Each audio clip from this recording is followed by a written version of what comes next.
London থেকে ঢাকাগামী বিমান বাংলাদেশ এয়ারলাইন্সের একটি ফ্লাইট ইটালির রোমের ফিউমিচিনো আন্তর্জাতিক বিমানবন্দরে ৮ ঘন্টা ধরে আটকে আছে। এতে ভোগান্তিতে পড়েছেন বিমানে থাকা ২৫৬ জন যাত্রী। লন্ডন থেকে রোমে যাওয়া বিমানটি জ্বালানি ও ক্যাটারিংয়ের জন্য ফিউমিচিনো বিমানবন্দরে যাত্রাবিরতির জন্য অবতরণ করে। সেখান থেকে ঢাকার উদ্দেশ্যে পুনরায় উড্ডয়নের কথা থাকলেও কারিগরি ত্রুটির কারণে ঠিক সময়ে বিমানটি ছাড়া সম্ভব হয়নি। এতে বিমানে কয়েক ঘন্টা বসে থাকতে হয় তাদের। এরপর তাদের বিমান থেকে নামিয়ে বিমানবন্দরেই অবস্থান করতে বলা হয়।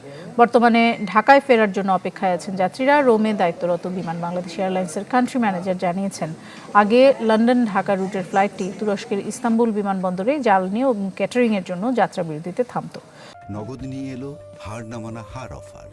সর্বনিম্ন ১০,০০০ টাকা রেমিটেন্স নগদে পাঠালে থাকছে স্বর্ণের হার জেতার সুযোগ। তবে রুট পরিবর্তনের কারণে রোমের ফিউমিচিনো বিমানবন্দরে থামে বিমানটি। এয়ারক্রাফটের কতগুলি নিয়ম আছে, প্রসিডিউর। এয়ারপোর্ট অথরিটি আমাদেরকে বলবে কখন কি করতে হবে, আমরা সেভাবে অ্যাক্ট করব। আমরা রেডি আছি, যদি বলে আমরা হোটেলে নিয়ে যাব।